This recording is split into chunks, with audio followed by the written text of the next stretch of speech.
Hello everyone, Ohayou gozaimasu. Welcome to Ohayou Anime. This is the anime show that doesn't take place in the morning, but it is morning in Japan, so that's how we're getting away with it.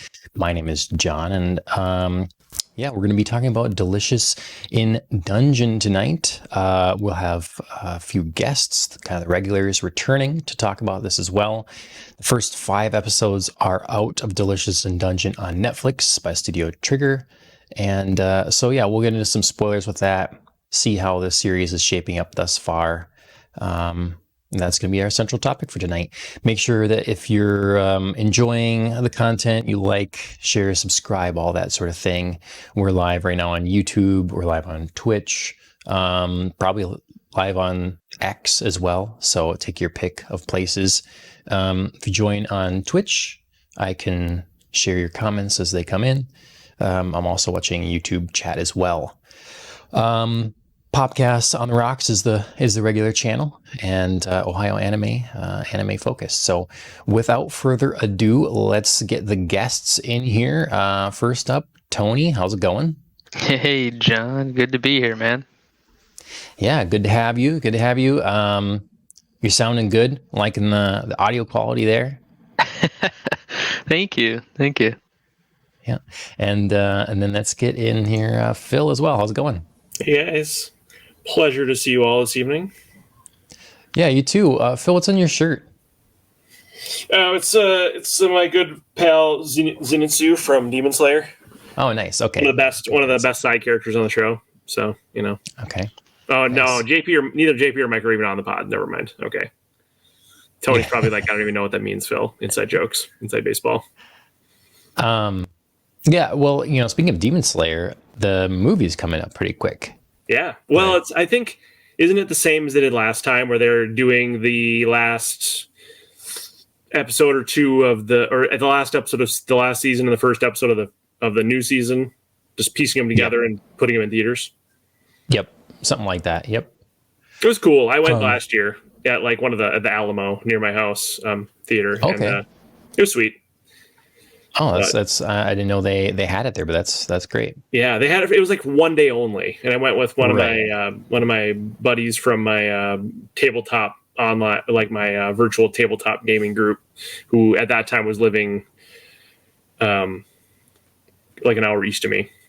Mm-hmm. So yeah, it was. Sometimes those things, like I remember the Jujutsu Kaisen movie, I thought was only 2 nights or something, it was one night was subbed and one night was dubbed, but then I saw it later on, it like continued a little bit. So I think I saw it dubbed in the theater. I think for American audience, I'm pretty sure it was dubbed. Yeah, we went to it and saw it. We saw the subtitle version because that's what we wanted from having watched season 1 that way. So yeah. Tony, Demon Slayer? Yeah, I'm caught up on it. Yeah. Oh, you are? Okay. I couldn't remember. You hadn't ever been on any of that season's pod, so I didn't know if you watched or not or what. No, I watched it. I really liked it. Okay.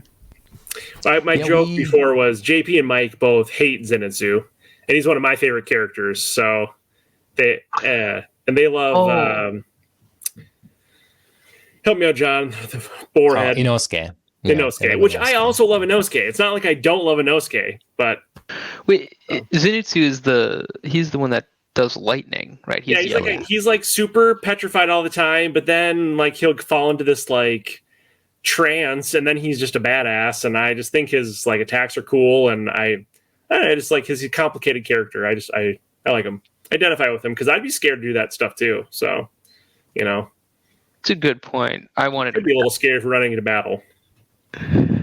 But he takes it to another level, but still. What are your thoughts, Tony? Where do you land on this? I wanted Zenitsu to die. That's fine.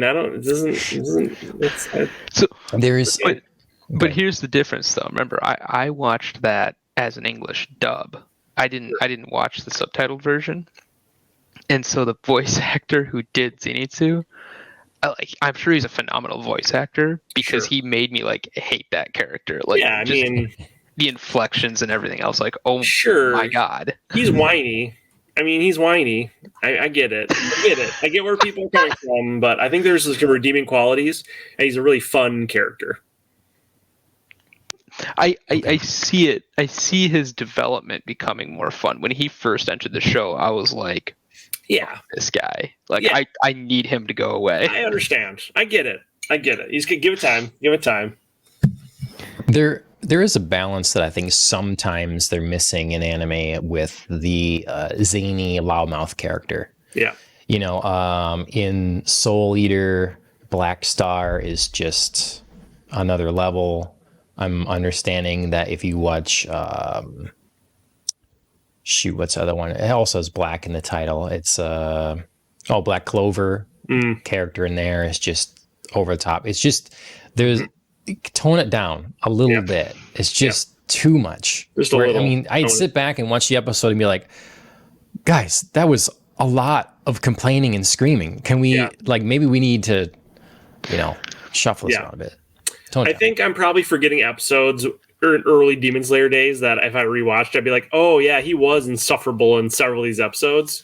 Mm-hmm. But I think like on balance, I enjoy his character. But I know there were times that I was like, yeah, this dude's annoying. So I remember specifically with Demon Slayer, I texted John because of course JP and John and Mike were like, you gotta watch the show. Yeah. I was like, all right, I'll watch it. And I think I got through the first 2 episodes and I texted John and I was like, holy exposition, Batman. Sure. The entire show, it felt like the entire show was exposition about what they were doing in the show. Yeah. So that was a little bit of a hurdle to get over because that's definitely a narrative type. Sure. Yeah. And that showed how like much fussier I've become, more critical of that I've become. I think it is this streak of watching a lot of new shonen as it releases sort of thing. That's not normally the way I consumed anime until the last couple years. And so maybe that's the reason, or maybe it's me seeing it in American comics too, or something. It's just really, it is a bigger hurdle. And I think that at least in Demon Slayer's case, it does get better over time. So like where we miss out on, episode pacing and stuff, we are getting better with the exposition. For sure. And it's just like part of I don't know. It's just, there's a lot of good anime that don't have it and find a way to go without it, but I feel like it's going to be there for most shows somewhat. So yeah, I'm getting to the point where I'm going to start just not excusing it because we have so many choices. Sure. I just don't have to deal with that. That's true. But if something like in all other areas ticks my boxes and like it's really an interesting like subject matter to me, I'm probably going to put up with it because like there's tons out there, but there's also a lot out there that I'm like, not that interested in that actually. So it's not like, there's hundreds of anime out there to watch, but I'm only picking between probably like 50 different shows at a time. You know what I mean? Like there's lots that I'm just like out of hand, just being like, no, that's not my style, or that's not for me. I can just generally at this point tell, but just by like reading a synopsis about the show. Yeah, I'm not going to set a rule about it. It is like, on the main podcast last week, we were talking with Pete and everybody about the Batman and how there are things in there that I wouldn't excuse for other movies.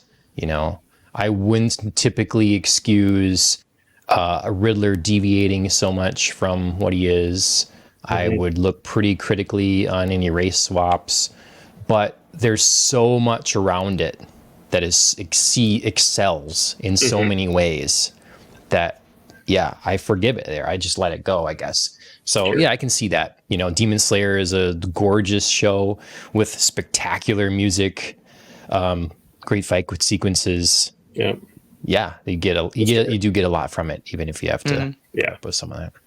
And like Jujutsu Kaisen, they do fair amount of exposition, and I love that show. I don't know, it just.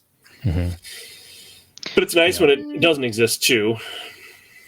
They don't do a lot in that show. They do enough, but it's not like Demon Jujutsu. I felt like Demon Slayer was pretty egregious. I would say it's average. I think maybe I just don't notice it. Yeah, I think you're right on Demon Slayer. And I think that the thing with Jujutsu Kaisen is the exposition can almost just wash over you, and you can almost just tune it out, because if you hear it or not, it still doesn't make sense. So it's just like guys explaining another ability that doesn't make any sense. Right. A whole new rule set. It still doesn't make sense. Yeah. Good. Mm-hmm. Yeah. Mm-hmm. Yeah. But I mean, so Phil, you and Dana, Subachi couldn't be on tonight, but you and Dana are watching Apothecary Diaries. Yes. And if we don't go too late tonight, I'd probably watch some more of that myself. That show doesn't have a lot of weird exposition. It doesn't. No, it doesn't. There's plenty to explain about the world and the setup and stuff, and none of it feels tacked on or forced or no, awkward. but I do think, there's plenty to explain, but at the same time, it's like, Imperial China or whatever, with in the, court of the Imperial Court, and courtesan. It's all, there's no magic systems to explain or anything like that. Right. There's some things to explain, but I don't think that's inherently where the show isn't trying to be too complicated. I actually think, and not that we're talking about Apothecary Diaries tonight, and just in case we never do again on the pod, it's like a take off of a Sherlock Holmes type story where the girl is Sherlock Holmes and the guy, the main guy, and him, to some extent his assistant, play the Watson character. Sure. Yeah, they're the ones to sit and kind of ask the questions, so our Sherlock can explain them to the audience, sort of thing. Yeah. So to that extent, it's like self-contained mystery episodes. So not much exposition needed. Is it one arc, or is it kind of a little more serialized? It is, but there's different mysteries throughout, anthology. And then it takes place the larger story as well. So it's both and Mm-hmm. Well, I want to talk about a little bit more. I do think that we should do a wrap up. I was just going to bring in Andrea here, but now it says device not connected. Okay, so we'll let that get worked out or whatever. So I was hoping to do, when it's all done, I don't know where they're at in it. I know are they in season 2 already, or is that coming? Apothecary Diaries? Confused. Yeah. Oh, I know. It's episode, because we just got to the point where we're to the subtitle episodes, and we're let's just wait for them to be dubbed. I think we're 18, 19, season 1. So close to the end of season 1 is my guess. Okay. All right. There's Andrea. So let's get her in here. How's it going, Andrea? Good. How are you? I can't hear you. Oh, there you are. All right. That was really delayed. Good.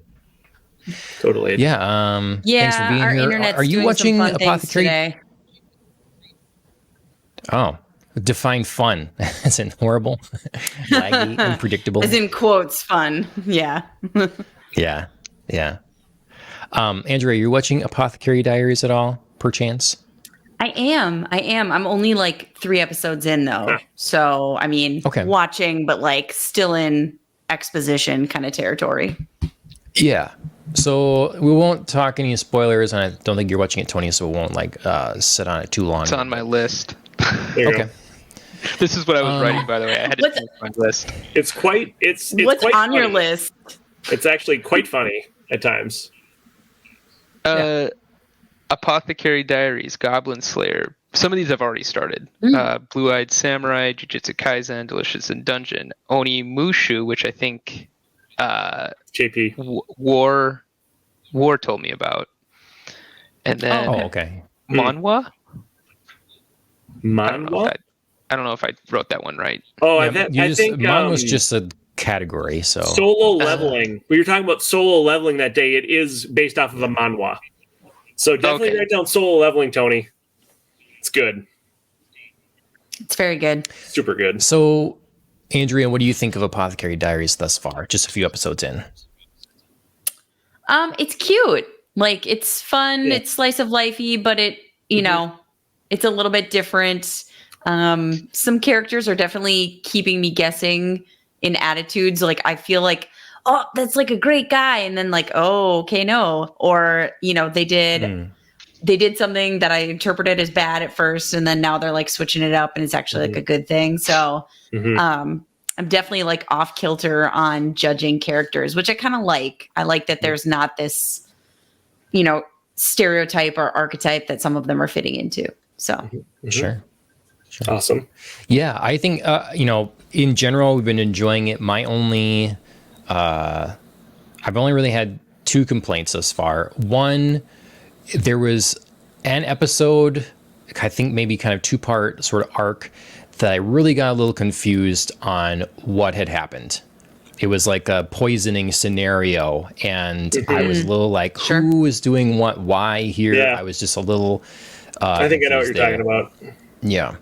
And then the other thing is our protagonist here needs to mess up. She needs to have something wrong, because there's been opportunities where there's something that Does Sherlock ever mess up though? So yeah, but Sherlock is a very problematic person. Like, he's troubled. True. You know, True.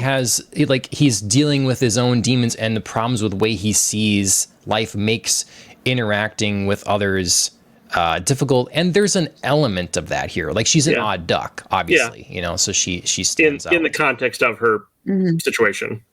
Yeah, She fit in great, like modern day Brooklyn, but I think there needs to be a better explanation sometimes for why she can do everything.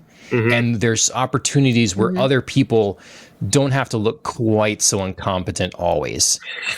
I won't say some examples until Andrea, you're further and stuff like that, but there's some of the things like, really no one else could do that, knew how to do this. Like, it's just girl from small village that had a wise father and grew up experimenting with stuff. Like, that's great, but it gets to be a little bid unbelievable. You know, Sherlock is also like twice her age. True. You know, where are you in the what do you say, John? Are you like caught up? No, probably watched 8 episodes. Okay. Have you met her dad in any real capacity yet? You have? Yes. So the episode where okay, all right. I think it's a lot from that, but you know, we can talk about it again when you know Andrea is more caught up and stuff. Yep. Not that we have to have a whole episode devoted to it, but we could talk about it in a pre. Yeah, I think when it's done, you know, maybe we talk about it. Just run the gamut. Yeah. Yeah. It's fun. Corey Barton Dana's watching it with me, or we're watching it together. So she's liking it too. Corey Barton's in chat. First. Yeah. Thanks for jumping in. Just talked a little bit about Apothecary Diaries. For those that don't know, Corey Barton is a comic book creator, so you should make sure you check him out. Let's see. So the other thing, not based on a manga, but based on a manhwa. You guys, both of you are watching Solo Leveling yet. So that's still holding up? Oh, yeah. I'm digging it real hard. Yeah. Okay. Nice. It's done well. Surprised, it's done like versus the comic, you know, it's. I mean, I never read it. So. I really liked the comic, but you know, it took us like a while to get in, and then once it like hit a certain the story, forgive like the pun, but like leveled up. It got to like the actual storyline. Oh God, I'm so cheesy. But seriously, like once it actually like got to like the next level of storytelling and was like digging in deep to the main arc of how he was doing his leveling, it got really good. And I think the show's just done a better job pacing. Oh, good. Okay, perfect. I'm glad I'm taking in the better medium. I mean, it's not a better medium. No, I would still read it because it's really fun. It's just the art is so gorgeous, but yeah, it's just the anime doesn't have to I don't know, like keep it going so long. There's not like a sense of like stringing some things out because anime just has less time. Right. True. Yeah, maybe I'll go back and read it, or when we get to like the end of the season, I'll go and start reading it or something, catch up, Yeah, and then continue on. It really is good. It just it like a episodic piece or like a serialized piece that has no like you have this many. It just can go. I mean, it has some parts that are just going to be filler. Yeah. Yep. It's intense though. Did you watch this most recent episode, Andrea? Are you all caught up? No, I'm not all caught up. Woo! It's intense. Yeah, it is. Wild. Yeah. I like that though. I like that it's like Game of Thrones-esque. It's not afraid to kill people. It's not afraid to just be like, so death. Like, did you like me? Bye. Right. It's and it's like I think people who like Attack on Titan would like it. But at the same time, this doesn't feel as bleak as Attack on Titan, where I was just like, it's too much. It's too much. But this show doesn't. I don't know. Just different. Sure. Yeah, Tony. Oh, go ahead. Sorry. No, I was just gonna say. So, like, you've what have you been watching? I mean, anything different? I know you're like, if you're trying to catch up on some of the other things, have you managed to watch anything else? I had to write it down. I was actually prepping. I was like, I know he's going to ask this question, and I never remember what I'm watching. So it's bizarre. Ted, the TV series. I've heard of it. Oh yeah. Yep. Ted. How is it? TV series. I would say it starts off pretty funny, and then it kind of like the last couple episodes I've watched have kind of dropped off for me. Like they're not as funny as like the first 3 episodes, which I thought were really funny. Definitely not anime. Doesn't count, Tony. But okay. Yeah, that's one of them. Ted. If you've ever seen Ted the movie or Ted 2 with creator Seth MacFarlane, he created a TV series. Ted. I haven't actually seen any of them. The first one's funny. First movie. Yeah, I was gonna say you could watch the first one. Don't do the second. Okay. Well. Much like the series, it drops off. Yeah. I have been watching on Netflix the Scott Pilgrim animated series. I think it's like Scott Pilgrim Takes Off. Yeah. Yeah. I watched the first episode of that. Anime, but okay. Yeah. Not technically. It's anime adjacent. Okay. Is that kind of a more? Do you know if it's a more accurate adaptation or something? Is it following along with like? I think there was some twist, but I didn't follow it long enough to find out. Sure. I think the Scott Pilgrim, like the Netflix series, doesn't follow the manga or the comic series. Because I remember reading in college the actual Scott Pilgrim books. I don't remember them being like they like the anime right now. So I was like, I wonder if they're changing it. Yeah, it's good. Okay. I think it's like a different what do you call it? Retelling kind of or whatever. Yeah. I really don't know anything about it. I enjoyed the movie, and that's about different adaptation. Where my knowledge ends there. Yeah. All of the voice actors for are from the movie. That was I think that's really cool that they used all the same people. Yeah, I did see that. I think like including Chris Evans, wasn't it? Yeah. Yeah, he plays his character too. That's funny. He was pretty excited to reprise that role. I bet. I bet he was actually. Yeah. He actually really liked doing that role for some I'm sure he did. Yeah. He's crushed it. I mean, yeah. Do you know what that always reminds me of? His role in Scott Pilgrim, I don't know why, but I always think of Matt Damon in Eurotrip. Because it's just like the most random, like, oh my gosh, I haven't seen you know what I mean? So long. Yes. I always think of those two. Scotty Is doesn't that the know. sequel to Road Trip? Scotty doesn't know. Scotty. That was the sequel to Road Trip, Andrew. I think so. Yeah. Is it a sequel or just kind of? Or it's like I think it's a spinoff, or it's like in the same like universe, but it's not the same people. Is from what I remember from watching it super long ago. But something popped up on my newsfeed recently about like Matt Damon and how much he loved that like random 10-minute role that he did in there. Nice. Ooh, it was a long time ago. All right. Long time ago. Scott Pilgrim. And then Hated myself. I'm old. And then I've been seeing a lot of this pop up on my feed, and I really want to give it a shot. I think I remember watching like one to three episodes of it, but Evangelion. I want to give Neon that Genesis a shot. Evangelion? Which what? Neon Genesis Evangelion?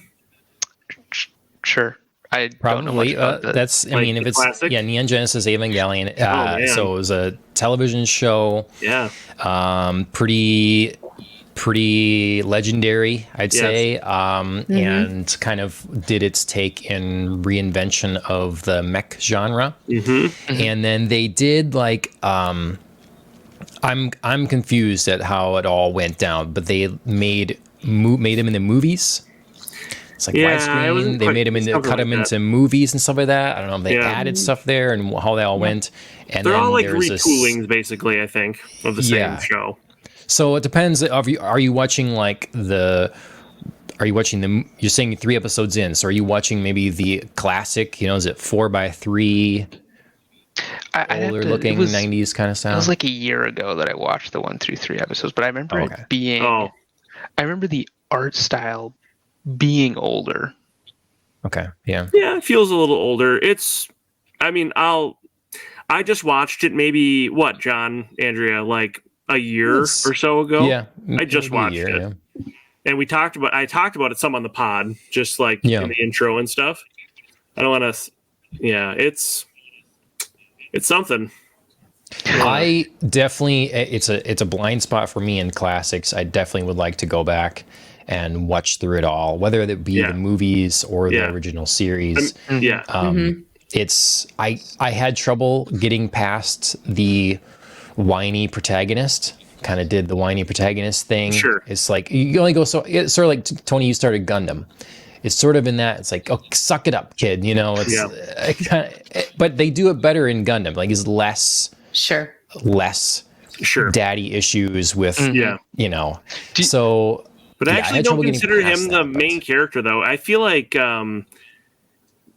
the main lady, like his ward, like who works for the company and Sure. is like, Sure. she's like the main character. I feel like, Okay. and she's awesome. I mean, there's several strong central characters, Yeah. for sure. Yeah, So Well, I but was I circling hear back your to, statement, for sure. to Phil's comment. That was the reason I stopped watching Attack on Titan, because I was like, can we get through one episode where this kid does not cry? He cries all the time. Every episode, he's like, but the world is so... Wow. I'm just like, oh my god, dude, suck it up. Well, I mean, to be fair, the world in Attack on Titan is terrifying. So, but that show is just so dark. I get the necessity for having, especially if you're going to have these shows that star children and you put them in horrific situations and you're going for a more realistic tone. Of course, this makes sense. You just, as a viewer watching the thing, you do need to balance that out and maybe not make the growth of the character take too long. Like they did that well, I think, in Gurren Lagann. It's the main character that's kind of weak and stuff like that. But you have other characters to root for and stuff like that. And I don't know. I feel that's so realistic and well done that when the switch happens in that show, like, I don't know, the central character's journey in that just really works for me. So Yeah. you just can't take too long for that growth. Yeah, for sure. I agree. I also think you can't rush it. It's like this weird, delicate balance. Like, we were watching a kids movie the other day, and like a real, little kids movie, and I was watching like the character go through like parent death and like flood and like being away from home, and I was like, oh my god, like stop piling on this kid for like 5 seconds. It's like too much, too fast. He doesn't need to grow up like wham. Yeah. Also, I don't need him to like, take the entire movie, but like balance it out a little here, people. Yeah. Because then you do otherwise get that like whiny, like sad, always crying kid because Jesus, like there's too much to go through. Right. Sounds like somebody was watching Bob the Builder. Totally. But Tony, definitely keep watch it, man. I'm really glad I watched it. It's like definitely like seminal, like classic anime. It's really good. It's just strap in. Is it on Crunchyroll or is that a Netflix one? It's Netflix. It was on Netflix, I think. I watched it on Netflix. Yeah, I think they still have it. Yeah, I wonder if the series is on Crunchyroll and the redone stuff is on Netflix. I watched. Oh, maybe. No, I watched the original series on Netflix. Okay, that's Pretty where sure. I think I watched it too. I do want to on this show sometime go through some more of the classics. I know Andrea and I talked about Akira on the main podcast before this was really fun. a thing when we were going. We talked about a few different anime that were in the cyberpunk sort of a genre. Yeah, we had some solid 80s classics. Sure. Yeah. Yep. But it'd be good to Evangelion would be interesting, and especially to really talk about like the kind of religious elements and symbology involved in that. Yeah, symbology. It's deep, man. It's good. Like there's a lot going on. There's a lot going on in that anime. Yeah, for sure. Well, I read something much less deep than Neon Genesis Evangelion. So for all you hentai-sans out there, I have this manga that I am. I'm sorry. Hentai-san is just calling someone a pervert. Oh, okay. I was just making sure I was on the right. But a fancy pervert. You're right. Yeah, you're on the right. I am 7 volumes in. One just came out, so there must be something about it. It's called "Please Put Them On Takamine-san," Volume 7. I feel like you've talked about this show before, or this manga before. Yeah, probably Volume 7. Just an update. It's still. So I'm going to show some salacious pictures here. Jesus Christ, John. Pretty salacious. John, how'd you get a picture of me? Yeah, I don't. You send me what you send me. But the art in general is good in this. I'm not going to show all the craziest stuff, but the premise of this is absolutely ridiculous. I've compared it to a much younger, more family-friendly-ish show called I should have looked it up, but it's basically a young girl that is picking on this fellow student all the time, and this kind of develops a sort of weird relationship between the two. This is like that, but more adult. And the woman in this has the ability to undo something in time if she removes an undergarment. Right. So so she's like the top of the class. She's absolutely the best. And if she messes up, magical undergarment, she's like wizards. No, school. She's like class president, all stuff or whatever. And if she messes up a speech or presentation, then she'll just take off her bra or something like that, and then undo it. As one does. And there's some deal in real life to distract from the error.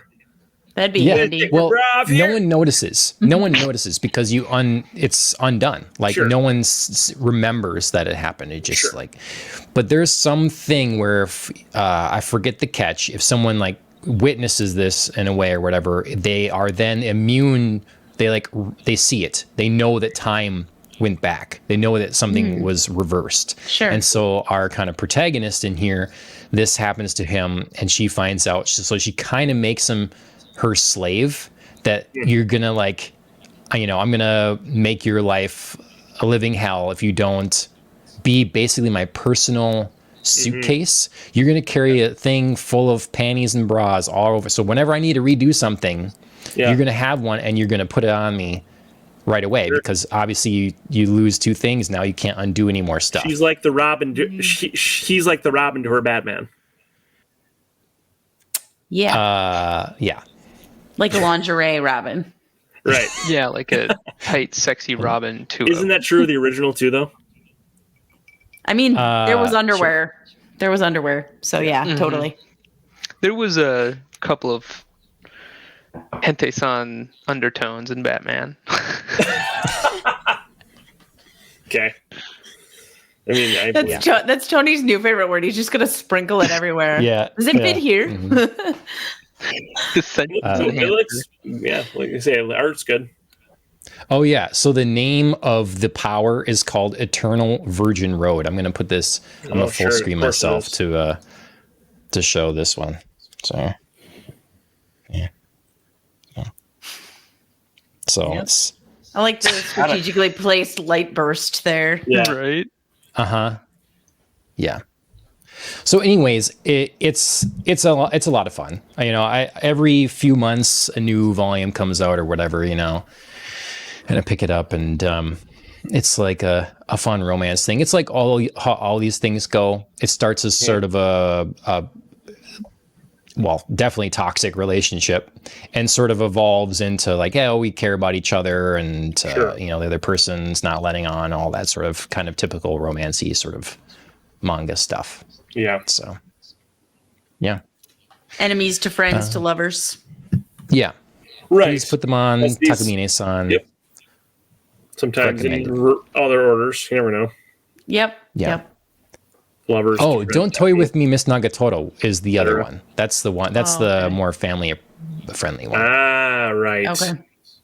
Sure. So, yeah. I've definitely heard you talk about that before. Yes. Yeah. Yep. Well, the only other thing I've been doing is Persona 3 Reload video game. It's that's anime related. That is because there's definitely it's anime style, anime cutscenes. They have an anime of some of the stories and stuff like that.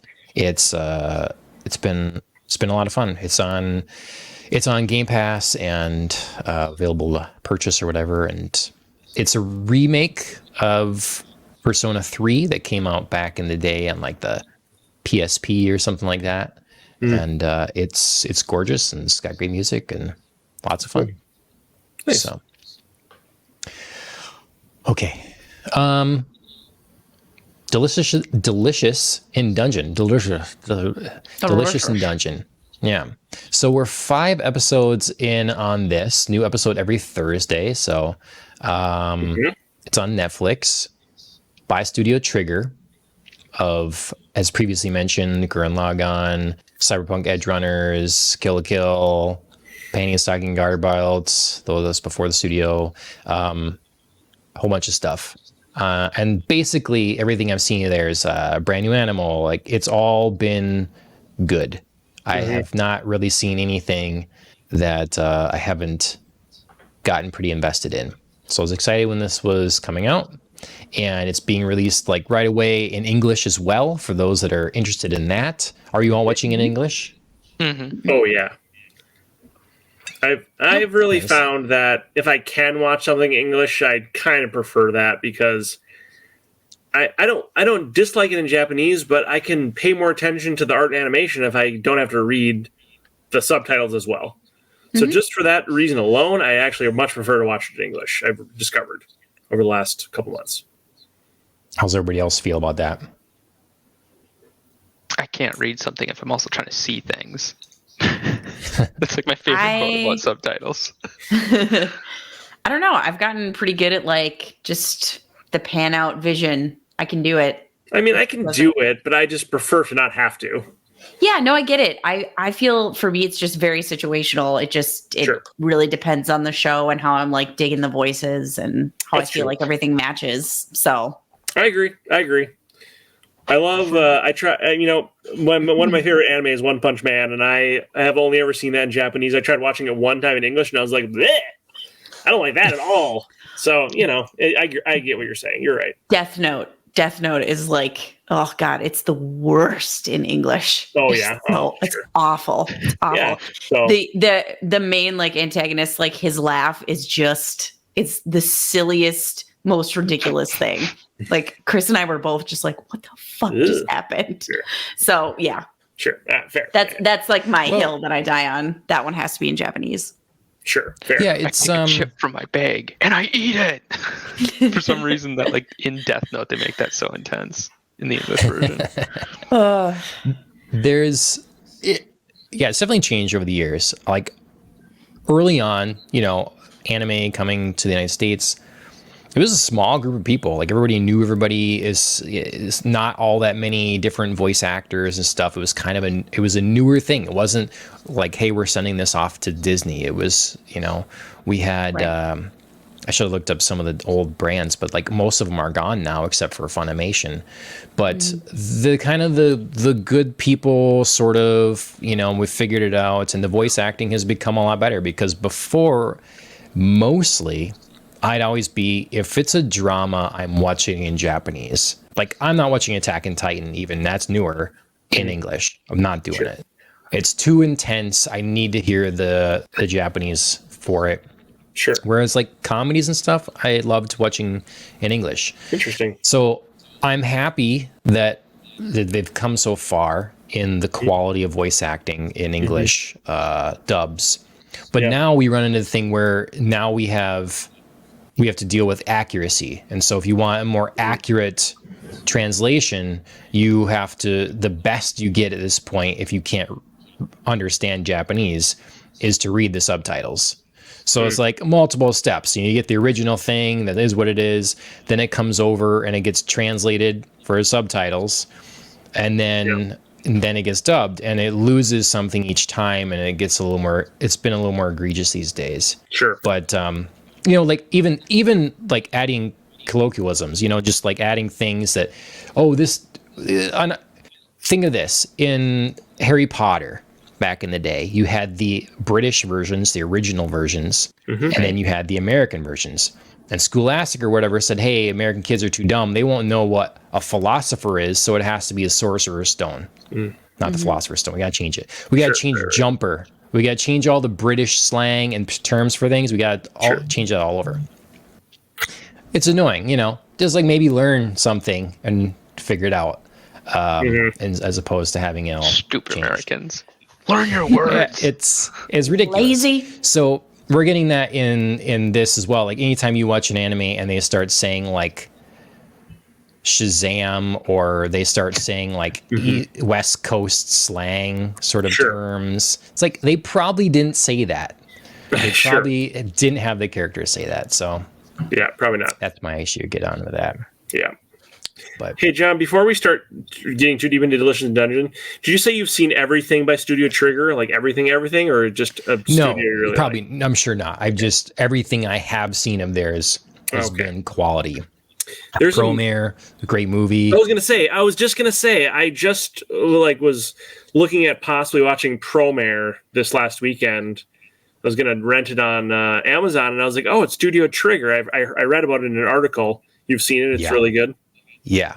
There are not a lot of anime movies that stick out to me that I really like. Yeah. For whatever reason. It's always a series or a short series. And I really like that movie. Okay. It's very colorful. It's very up Studio Trigger's alley. It does the whole thing it has heart, and the music is spectacular. So awesome. Cool. Yeah. I'm digging it. I'm going to do it now. Just wanted to ask you about it. Yeah. Sweet. All right. So yeah, Delicious in Dungeon. Tony, what do you think? What are your initial thoughts? So I really like this show. I think this is a really good take on the dungeon crawl genre, the fantasy genre.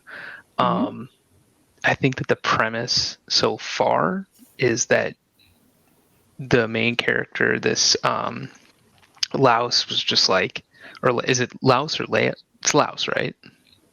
It's like how you pronounce it? I do not. I think so it is. Wait, so like his whole premise is like, I just want to eat the monsters, and it's like, what? that's gonna be your premise. And so they get down there, and the whole show, like, I love that they've broken up these 5 episodes, and each of the 5 episodes they've like cooked something different, or basically the enemy they face turns into this dish. And the one thing that stands out to me, because I've always said that it's hard to draw food that looks appetizing, that you would actually want to eat, right? And like Studio Ghibli is notorious for making really delicious looking food. With the way they draw it, the way everything comes out. This kind of touches on that, where it's like you feel like you like want to eat the same stuff that they're showing because it looks so good and the way they describe it. And I think Senshi's character is absolutely hysterical. Like I think you have this guy who's just kind of like, yeah, I'll come join you. I'll help out. I know how to cook. And he just ends up having all these different, recipes for literally everything they run into. Like nothing is not edible to him. He explains about that. And then you find out that he like literally just lives in the dungeon, this mystical dungeon. He just lives there for months on end and like grows stuff on the back of golems and stuff. I'm like, this is a riot. Like it's honestly it's a good show. Now the one thing that I'm kind of waiting for is the show is still kind of fresh, so I don't know if they're going to have 9 episodes, or they're going to have 12 episodes, or they're going to have 22 episodes. But so far in 5, they've done a really good job of establishing your Act 1 arc, right? Like, what are the motivations of these characters? What are you going on this journey with them for, right? And then I think they haven't really touched on it though. Is the character development of these 4 main characters. You have Senshi, you have Marcel, you have Chilchuk, and you have Laos, and then of course you have the Phelan is the sister who's trapped in the first episode, and you get an idea of their personalities pretty well, but they haven't yet really shown if there will be development in their character, or even if they have to develop as a character. Like, what are they trying to, like, do they have their own internal struggles, or is it literally this is just going to be a one shot where they're all going to go for the same goal at the end? And something tells me they're not going to do that, because I think Laos is starting to show a little bit of there's something more there that they're kind of touching on with him. So I'm interested to see how that plays out. Yeah. I was looking here, and it seems like, according to this wiki anyways, there's going to be like 24 episodes, like a full season. Nice. I love it. So get I'm on down for Netflix. I'm going to say I love it mostly. I feel like they can't take the full 24 though to get to Phelan. No. Oh God, no. That's my only, like, I love this very simple premise. I love like the speediest exposition. Just get right into it, because nobody's here for a elaborate backstory. We're here to like. Oh no! Did you pause? Internet. Oh no! No. I'll just pick up where she left off, because I'm thinking the same thing she is, and she can get back on here and tell me how wrong I am. But I agree. We can't spend all season trailing after Phelan. My suspension of disbelief can only be suspended so far. Like I think in the next 3 to 5 episodes they need to free Phelan. Otherwise, it's just like, hey MJ. Otherwise, it's just like, come on, how long can this woman digest in a dragon? Like, I get it, like a month, but it's we need to have this happen soon, and I think it will happen. And I think it'll happen sooner rather than later, because in the opening credit song, they have that scene where Phelan and Laos or whatever are like both reaching up to the sky, like on like opposite sides, and with all the other characters like below them. I just have a feeling like she's going to become more like more of a prominent character, and they're kind of, I think, like foreshadowing her to be a pretty important character. Like those flashback episode, or those flashback scenes just in the last episode, I think were very like kind of indicative of like what kind of a character she is, and what kind of quality she brings to their group. She's like really like intelligent and like grounded, and like really clearly is like someone they like lean on with certain types of issues. Marcel talks about that. I mean, Marcel brings up the idea that she was a big magic user, and Marcel's like, I'm not as powerful as Phelan. I can't do this. And what's funny is they make a lot of references to Dungeons and Dragons in this. You can tell this is very much kind of based on that ethos of Dungeons and Dragons. And she goes, well, I could probably just solve it with a fireball. And it's just like, that is 100 like low level wizard. Fireball everything. Right. Yeah, and then when they showed the kind of the flashback scene where she like hugged that undead guy, and it's like she's kind of unflappable. And I think, and then at a different point, they were like, "Oh, we could just like you could just use your magic." And she's like, "Well, I'd rather not if I don't have to." Like she's thoughtful, and I just feel like she's too important of a character to their group. And like they all kind of probably rely on her in different ways for her to just be like, "Oh, they couldn't get to her in time, and she got digested, and she's dead." Like I just can't see that happening. So I feel like it's got to happen, and I feel like it's got to happen relatively soon. And then they have the dark wizard at the end of the dark, was it the warlock, whatever he is, lich, who's like at the bottom of this dungeon who cursed this whole tower, and they keep referencing him. I'm like, yeah, no one's gotten down there. Until this group, because that's why I'm here. Or until this group in the most recent episode. Oh, never mind. They're already dead. Yeah. Shoot. They're already dead. Yeah, it'll be interesting to see how, if they really do well that, and they do that journey of kind of humble beginnings to saviors or champions of the land or something like that. You know, because it doesn't look at all like that could be where they're headed right now. Welcome back, Andrea. Hey. Andrea's back with her fun internet, so that's good. I agree. You're talking like maybe there's a little bit of development showing here because they were probably leaning on their, on the sister before, and now they're leaning on Senshi. And how far would they have gone without him? So having to really, step it up, and we'll see where that goes. Yep. I think Senshi's been to the bottom of the dungeon. He just doesn't tell people he has. I think he is extremely powerful. Oh, and just does not let on that he's like that. And he's going to teamed up with these guys because he sees something and he's like, I'm going to help him out. Because they're like, how long have you been down here? Oh, I've lived down here for months. It's just like the dude's been down there. Oh, he knows what's down there. Twist. He is the one that created the dungeon. No. If that happens, I'm going to lose my mind. That would be cool. But no, I can't believe it. It just wouldn't fit his.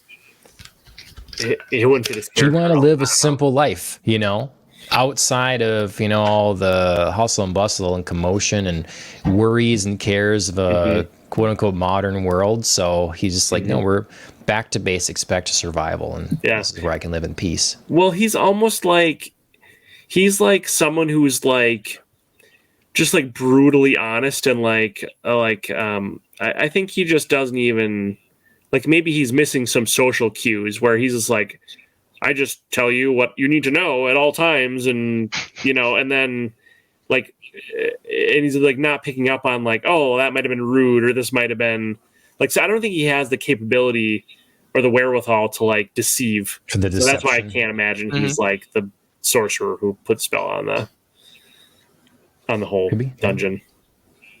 Yeah. Okay, Andrea, do you remember what you were saying, or give us some of your thoughts here? Oh, Andrea, can you hear me?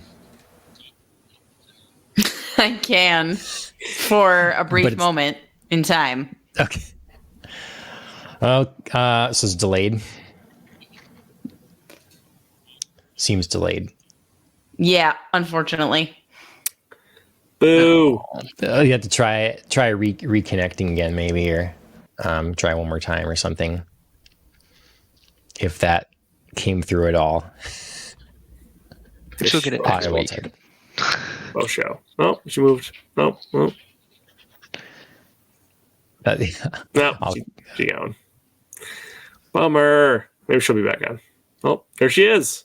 There she is. Woo, woo, woo. I mean, that motion seems smooth, so. God. I don't know. We're just in the hands of the Xfinity gods now. Well, what have you sacrificed to them recently? Apparently nothing good enough. Yeah, not enough. That's the answer. Need to get cabin in the woods style sacrifice going on. You need to get a virgin goat. Virgin goat. That's specific. And sacrifice it. Where? How? I have questions, but never mind. I'm not. Well, a virgin goat's just a goat you haven't had sex with, Phil. I mean, I think that's pretty self-explanatory. Well, I know, but how are you going to know? Personally, or anyone? How are you going to know if a goat hasn't? I mean, you're going to be out just checking. I don't know. Never mind. You know what? I don't check want to their know. goat hymen. I'm sure really shouldn't have said that anything. it's possible. I think I'm having internet trouble again. No, okay. While you can hear us, Andrea, and stuff, you're connected. Yeah. What? Just kidding. What have been some of your thoughts here, like on the progress of these characters and how things are moving forward? And Sure. I think that a lot of the character development has been done by Marcel. I actually don't know which way you say her name. I think she's the one who's been going through the most. So we had quite an emotional episode with her where she wanted to be of use to the group, and was really spending like the whole episode trying to like be like, I'm useful. Yeah. Like it really hurts my feelings when you don't, and then Laos was just like, oh, hey, I forgot to tell you, you're super important.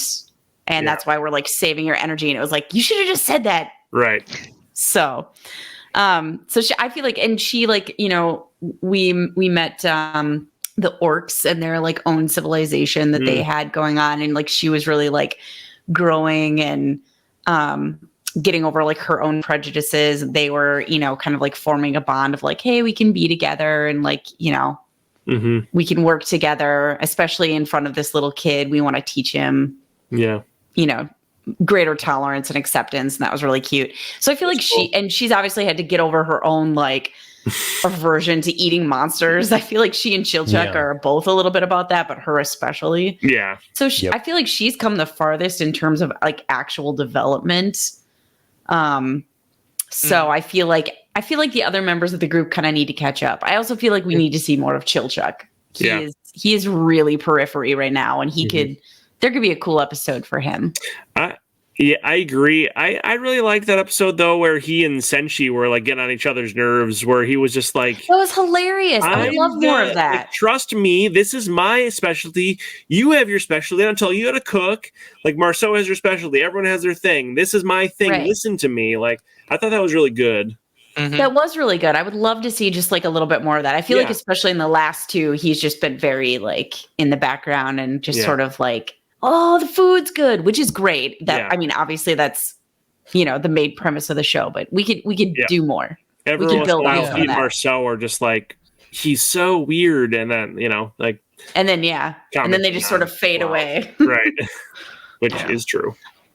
It's like I was saying, they're touching on a lot of different things. They're touching on what their developments could be, but they're not fully engaging in those. But to your point, now that I kind of think about Marcel, I'm like, okay, so they really moved into her a little bit more. Yeah. I also think she has some of the funnier like moments in the show at times. She does. I think so far they're not getting it's not getting tired like, ooh, this is gross, and then we cook it up and it's good, and then ew, this is gross, and cook it up and it's good. Like, that's not tiring yet. I'm still having a little bit, but I think each time it happens it's understandable. Like this most recent time where it was like bugs, I was like, I get that. I'd still be like, I'll just wait to the next meal on that one. I was just like, I'll just wait. Right. I mean, it was very appropriate though. Like there's so much out there right now about like bugs, like cooking bugs and them being an excellent source of protein. And do you know what I mean? Like there's just a lot of like experimental cooking going on out there with bugs. So I was sort of like, I buy it. This is the one I buy probably the most. That's the best part about Senshi is like whether it's like food advice or food preparation or just like common knowledge about like keeping spirits and ghosts away and like lighting candles. It's all very factual, and like he's just like a college professor out there just like giving lectures. It's actually very fun and interesting. And it also serves as sort of some like what little exposition the show needs. It like he like explains a lot of this stuff. So like you kind of learn about it in a non-exposition-y way. It's just him like chatting about stuff to everyone who wants to listen. because he's I feel like that's really well oblivious. done because he's been alone and now like he's found like a kindred spirit. Yeah. And so he's just like, oh my God, let me share like Yeah. everything. You but he's not like excited knowledge. because he's been a loner. So he just Yeah. like blurts out this random Yep. stuff. That's like Yes. his like excited. He's like a hermit in the Yeah. exactly. So it's so cute. really fun and endearing. Yeah. Yeah, I agree, and I buy it from him because he's like a Yeah. dwarf, so he could be pretty freaking old, you know. Yeah. Mm-hmm. And one thing Like a I do like about neurodivergent the dwarf. show, because John, I was talking to John about it, like animation style and like the choice of animation, like how do you show this story? I like the character design of Senshi as it's very, it's like this weird hybrid where you have function or form, right? Like style or function. And a lot of anime will go towards style because your characters are, very memorable. They're very unique. You can see them just by a silhouette. Like you'll know that that's the character. Yeah. But Senshi is very much a kind of like a hybrid. Like it's very function. Like he carries as a shield on his back. He carries the like saute pan, right? Yeah. And he's got like all this stuff Big that he just wok. carries. Or on the wok, big bat corpse. Yeah. He's very much like if like Gimli and Sam just sort of melded themselves together. That's sort of kind of what happens there. Yeah. But I think that's kind of why he sticks out in my head. Like Laos is, the characters all stick out at some point, right? Yeah. But you have a lot of function design to these characters. They're all, the way they're dressed and the way that they're stylized is very much towards the functionality that they play, the role they play in this show, right? You got Marcel's dressed in like flowing cloth, not a lot of armor. She carries a staff, she's a spellcaster. Chilchuk is dressed exactly how you think a quote-unquote rogue would look, right? He's very lightweight, but he's got function like keys and lock-picking supplies, and then of course you got your main character dressed as a knight. But Senshi doesn't really fall into, he's a warrior, but he doesn't really dress like one. He dresses more like a traveling cook. He's like mostly hair and beard. That too. 65% of his outfit. Yeah. He's just feet and hair. Kind of, yeah. Yeah. So where do we think this show is gonna go? Like, if that's quite a few episodes for the season, like, what is so do we think they are going to get to? Because my theory with being Studio Trigger is that this show is going to take a serious tone shift at some point, and because it doesn't have to, but it almost has to, if the goal is what it is, take out this tower and stuff like that. Like, they really have a lot of growth to do, and I imagine a lot of trials and tribulations ahead. Yeah. And I don't know. I'm interested where it goes, just again with the history of Studio Trigger, and then a little bit too with like the surprising, they handled it with levity, but the surprising depth as well to the sort of argument between the orcs and our party, Yeah. I mean, it's like they do it in the background, like, we're moving out, we're trying to cook here, we want to make this bread and all this stuff or whatever. But it's setting up, kind of the world order there. And I don't know, like, do you think it's gonna get serial at some point, or are we going to kind of maintain a lighter hearted tone the whole way through? I thought this most recent episode was a little bit of a darker tone actually than the first four. With the beginning of it. Yeah. Like, and those guys, it's like, oh, this new characters, they might be new characters, like, oh, dead. Yeah. They're gonna come But back. it's like they're in the opening scene. They're in the opening credits. Credit sequence. But they're not. That's the thing with this. Like, the death isn't death exactly. If the body collectors come and get you and can revive you, it's like, as long as your body's intact, it's not left too long. You're sort of true, set in this world of, I like, mean, the one dude. They sort of hinted it though. Yeah. They do hint at some more permanent death because obviously there were zombies there, and they were they were like too long, right? Yeah. Or like, I mean, the premise of our show is very simple, but also like it's clear that like Fallon could die. Right. That's what it seems like. Well, And like die, like true, you know, Mhm. like digested by a dragon. Like I Right. don't know that body collectors come for you.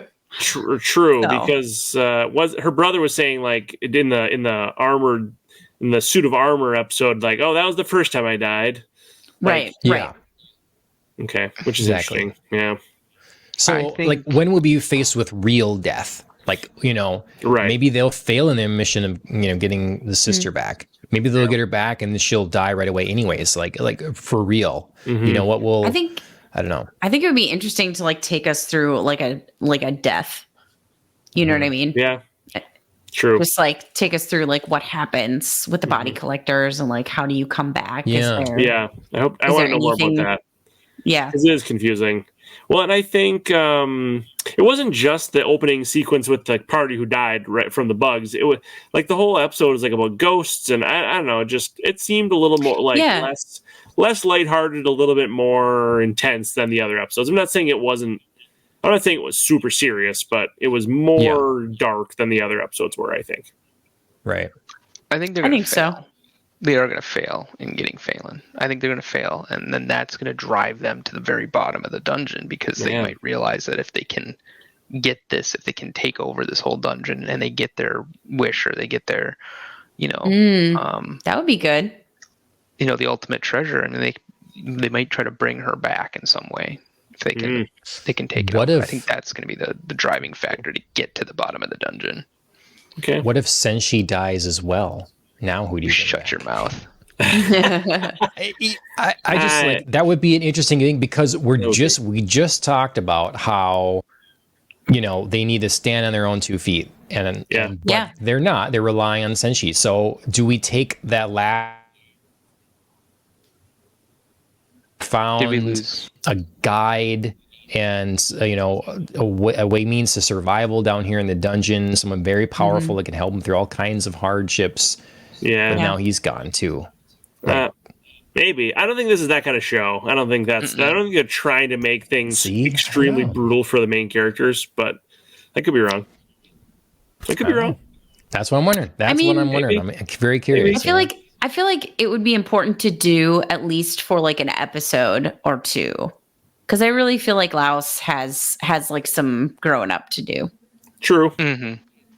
Like in maybe you this should in this tell last his, episode, even where he was just sort of like, Fallon would understand me, and they're just like, Right. we gotta get her. Like, and it felt like he was losing control of his like leadership role in the group a little bit. Yeah.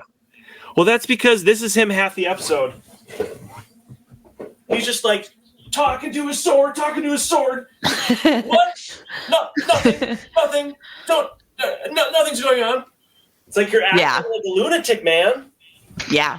But like that's why I feel like he's losing control of the group a little bit. I think he needs to have a get it together moment. He's got to tell them about his little friend and his sword. He's looking like insane. So cute. He named him. It's so cute. I know, it's cute. It's adorable. And it's going to be a helpful little creature, I'm sure. But tell the rest of your party about it so you don't. Yeah. You know. I agree. I think that they need to. I think everybody shows their weakness. You know, like. Do you think he's worried Senchi's going to cook him? I would be a little bit. Probably. Yeah, but like, Marcel, she had her. I'm trying to do this my own way because I don't feel like I'm important, you know, sort of thing that she had overcome. Chilchuk was all about, you know, do it my way, something to learn. Like, okay, I can learn this. We can split responsibilities or whatever. But he was being a little like, you know, this episode. He's like showing that he's missing his sister more, fighting this, but I just think in Senshi too, like his whole thing, like, oh, I'm just gonna let the orcs. We're gonna go where the orcs are. They're gonna capture us. It's okay because we're gonna do it all because I can make bread. Like, just sensible nature of it. Yeah. You know, they all have their weakness where they make poor choices. Yeah. Agreed. Something that they kind of are, they redeem them. It's like Lao figuring out, how the arm control stuff. Okay. We're only 5 episodes in, so Yeah. Be interesting. I'm a little surprised if it is going to be 24 episodes long. I didn't expect that, but we got a lot of room to. Oh no, I'm cutting in and out for you guys. A little bit. You are, but I didn't want to say anything. A little bit. I was like, I don't know. It could be me. Yeah. No. Yeah. You're a little bit. That's right. I think you're okay at the moment. Yeah, I think I am in a little chat. Yeah. That is, but too much anything doing, I guess. But does anybody have any? If you can hear me, hosts. You, Tony and I can carry this. It's fine. See, Phil and I never had internet problems because we pay our internet bills.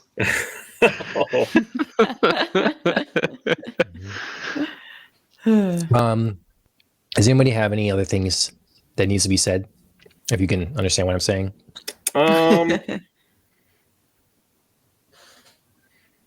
I'm just overall really excited about where this is going to go. I think, a lot of the shows that you guys have kind of roped me into watching or told me that I should watch are kind of follow along the same type of show line, right? They can all be kind of analogous with each other. This is the first one where I'm like, this is a unique take on this type of genre, right? Where they're drawing you in as you have the delicious in dungeon, right? The Genjin Meshi, I think it's like the actual comic version of it, or the manga version of it. And it's this, we're going to cook things and it's going to be funny because it's like cooking these monsters in a dungeon. Ha ha ha. Let's all do that. So it's like, that's the one kind of roping you in. And then I think this adventure and character growth is going to like lead you down the rest of it. So I'm really excited to see kind of how they do this, if they keep it lighthearted or if it's going to go like super dark or if it's going to kind of twist you into a slightly dark setting. Yeah.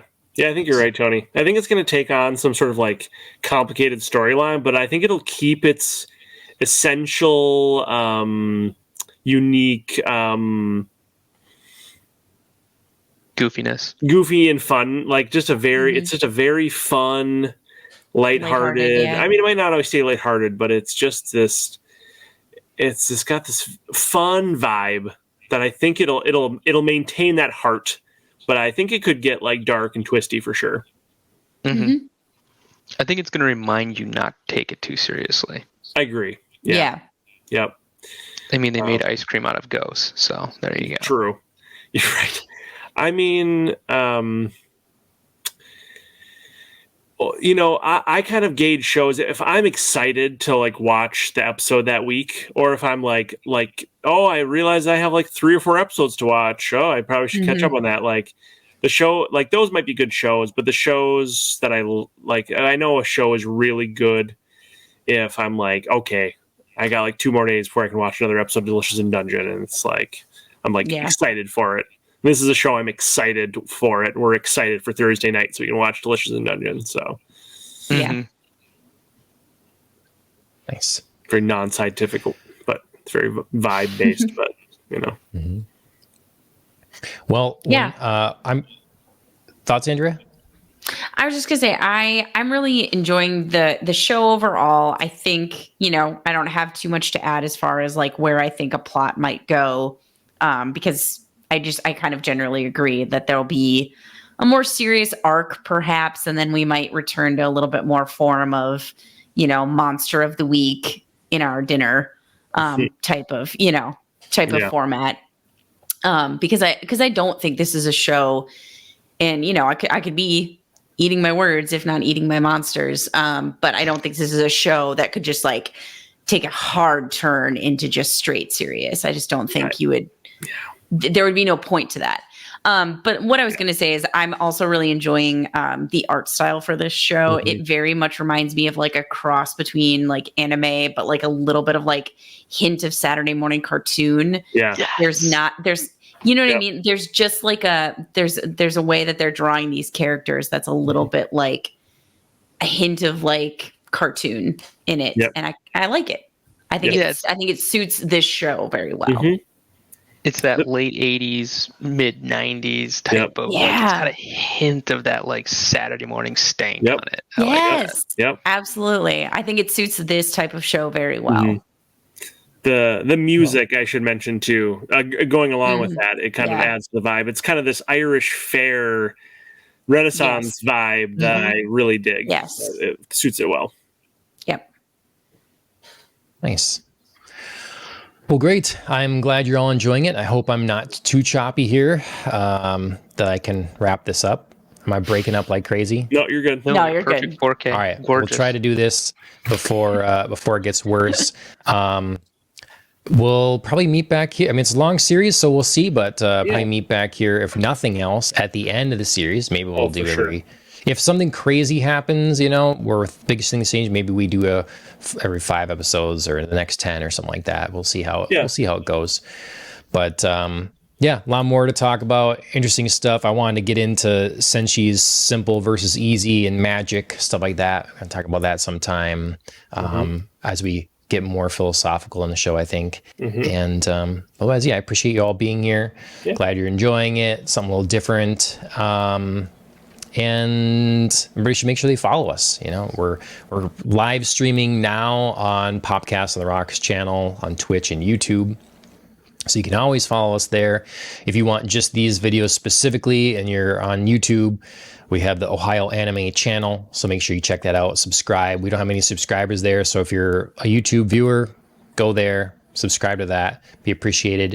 If you're a podcast listener, it's still all in one place as well. So you can go to your favorite podcast directory and find us under Popcast on the Rocks and subscribe in those places like Apple Podcasts and Spotify. And Killing the Flower wrote our regular theme song. Make sure you check them out on music streaming services. Mike's not here tonight. I'm not sure what the heck. I thought he was watching this show as well. Maybe I'm wrong. I don't actually know that he was. I don't think he ever said he did watch it. I think JP said he watched it. Or tried it. Okay. Join. Or I could be wrong though. I could be wrong. I didn't think he watched it. Sure. Well, I think it'd be a good one for him because it's changed up from the other things we've been watching, So. Agreed. I think he would. I think he would like it. And he loves D&D, that this is so heavily inspired by. So So okay. So it sounds like the goal over the next week is to like just bombard him with DI. yeah. We're gonna Blue-Eyed Dragon Mike on. I still have to finish that show. Blue-Eyed Samurai. Right. I haven't sent you an article about that in a while, John. I probably need to do that. Yeah. I'm in lax. John's in mourning right now because of Microsoft's Xbox announcement. So let's hold off on giving him any rough stuff for a while here. Are they discontinuing the Xbox? So I should hold off on having him sign the petition for Cowboy Bebop season 2. Yeah. So just want to say thanks everybody for joining. We'll see you next time. But the after show here, so it's been a whole thing. There's been rumors for a few weeks and stuff like that Microsoft is going to bring some titles to other platforms. They bring them Sea of Thieves and Hi-Fi Rush, maybe to PlayStation and Nintendo Switch. And a lot of people are like, well, look, Sea of Thieves is games as a service. That makes sense to put that everywhere. It's the same as Minecraft. Sure. That's everywhere, that sort of thing. Hi-Fi Rush made a little less sense, but it feels like a Nintendo Switchy game, so whatever. Well, then the dam broke. Someone inside of Microsoft, I guess, that's not happy with the way things look like they're going, spilled some beans to some people, leaked some leaks to some leakers, and said that basically there is some internal conflict between the upper echelons of Microsoft and leadership of Xbox. Oh. And Xbox sort of has a plan that they've been putting in place for quite a while of acquiring large studios, publishers to build up their first party catalog of games. Because they have not been competing well against the competition. And so they're acquiring studios so they can, and they're Microsoft, so they can foot the bill. Well, leadership of Microsoft says margins are low on hardware. Why do we need to make a box for this stuff? We could be selling way more copies of whatever game, X game, that game, or whatever, if we just put it everywhere. And then some studio heads, I think, at some of the studios they've acquired are also expressing this. Like, we want to sell this many numbers of things. You know, Bethesda's used to putting their games all over the place, and now, you know, they're not supposed to. And so there's just a lot of internal strife. But there sounds like Microsoft is going all in on putting their games everywhere. Now, what that will obviously do for gamers at large is be like, hey, more people can play these games from all these different studios. Great. Problem is, if Microsoft wants to have a platform, if they want to be a platform holder, you can't do this because you have no incentive for anyone to partake in your platform. Right. You know, if you could play every PlayStation, if you play every Nintendo game on any device, a lot fewer people would buy a Nintendo Switch. Because you could why would I buy the PlayStation? Because then I can play all the PlayStation exclusive games, all the Mario games, and then all the third-party games too. The Switch is dead. So but if you only care about selling software, then that's fine. It doesn't matter. So there's a shift, like a long time ago, during the Xbox One days, maybe even earlier, leadership of Microsoft was like, why do we even have the gaming division? Let's get rid of it. So Spencer came in and said, we are going to go full in. I can show you how we can make this work. We can tie it in with our cloud ecosystem. We're going to have a subscription service. You're getting recurring revenue, all this sort of thing. Sold the vision, and then sold that vision to the Xbox user base at large. And now that all is being reversed. It's like the Xbox box is not selling well. And it's not going to sell at all if they do this. So it's getting out of the market. It's getting out of the hardware market. It's getting out of the platform market. It's becoming Tencent. It's becoming EA. That's so what Microsoft you're basically saying the writing's on the wall. They're not going to be doing any more platforms. Like, they'll try, but it will fail. They will try to keep the Xbox app on your PC that you can buy games from. But as soon as everything is available everywhere, everyone's just going to buy it on Steam. There's talk that the day one releases from their studios might not be day one releases on Game Pass. Well, there goes your Game Pass subscriptions. Like, that's gone. That whole idea is done as well. Like, and the frustrating thing to a lot of people is the momentum of like everything lining up for them to finally be competitive in this space, and the future of seeing them almost be a dominant player is like there.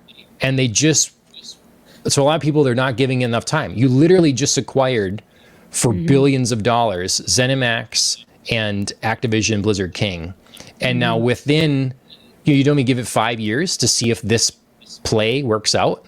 Because the silly thing is, the question is, Microsoft's gaming division makes money. They make lots of money. But there's probably people at the top of like, but we could make more money. We could say, fuck all you fans that have stood with us for decades while we faltered and said we'll be better. And for it to the time to come, and then for the time to get here and be like, we could actually let's just forget about all that jazz. We're just gonna, and short term. You know, everybody wants to get out of the. It's short-sighted. And everybody wants to get out of the hardware business. Well, I got news for you. People need hardware to play games on. I mean, I don't. You need something. You do. You have a Nintendo Switch. Just use my imagination. Yeah. Okay. People always do this thing like PCs will go away. They're gonna die. You know, it was for a while. It was like PCs are dead. It's all the iPhone and the iPad and some of that.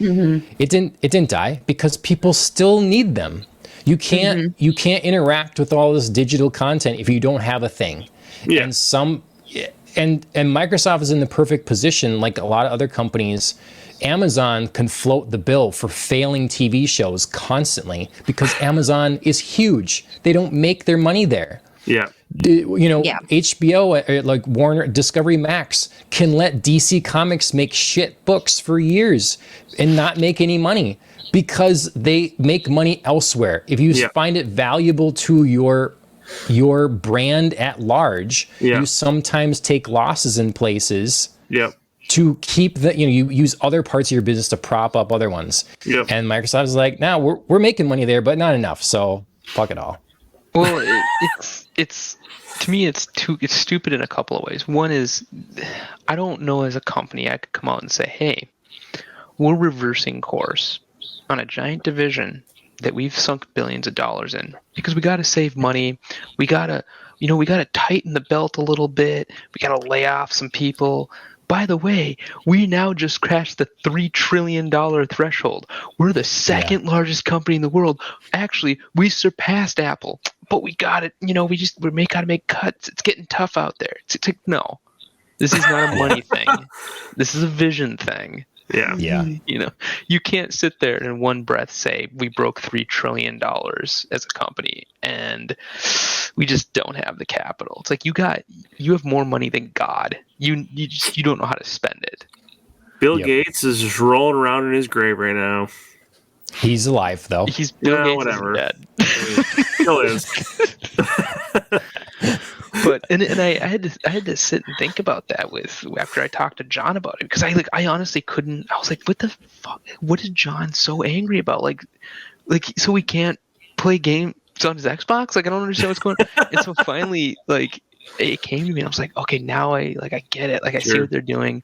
And it's funny they bring up the Game Pass thing because I'm a huge advocate for Game Pass because I said that is the single best value for bang for buck for your money that you can buy in the gaming industry right now. There's not a service out there that's better than Game Pass.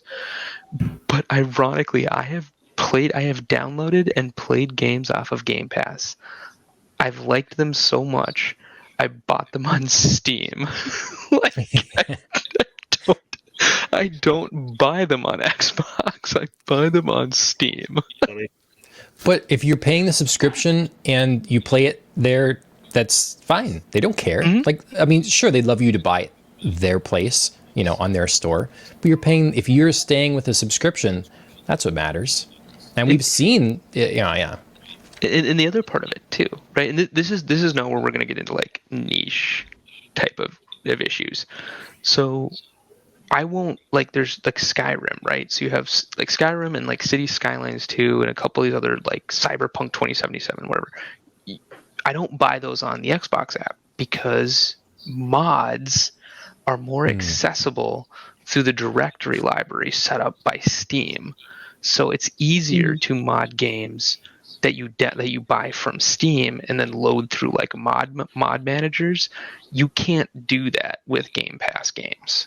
It's really hard to get mods into Game Pass games because you don't technically own those games. Right. Yeah, no, it's a big deal for the PC market. That matters. It's part of the reason a lot of people are there. So, who doesn't want to play Resident Evil 2 remake with Leon Kennedy buck naked wearing a Santa hat? Exactly. Right. I don't want to live in that world. Well, yeah. only understood about 25% of those words, but sure, I agree with you. Okay. My Skyrim character, I want my Skyrim character to be a big tittied anime girl. Yeah, there you go. I've never modded that, but I've seen that mod and it makes me laugh every time I see somebody demo it on YouTube. Yeah, I don't know. The landscape's going to change. It's really, all I know is I mentioned earlier about abusive relationships. I've said for years, like using Microsoft products or caring about them in any fan sense of the word is an abusive relationship because they give up on everything. Windows Phone gave up. Zune gave up. Groove Music gave up. Mixer streaming service gave up. You can, so like if you had your music collection in Groove, better get it off of that. You have the Kinect. The Kinect was lambasted, but education uses Kinect. Ghost hunters use Kinect. Like I go to museums and they have the Kinect set up above the thing so you can play in the sand and it adjust the topography. People that like they do dancing and they still want the camera tracking. Like it's still a product that could be viable. Yeah, but they just give up. Their mistake with it was trying to require it with the box, not that it existed to begin with. So then the team that made it left and went to Apple and helped them develop the Face ID technology. HoloLens. Everybody's walking around now. You've probably seen the videos online, maybe of people walking around with the Apple Vision Pro on their face, doing things in the air and whatever, and driving their Tesla, having it drive them while the thing's on their face, all this stuff. Microsoft years ago was working with businesses to develop industry-based AR implementation. They shut down the division and they gave up.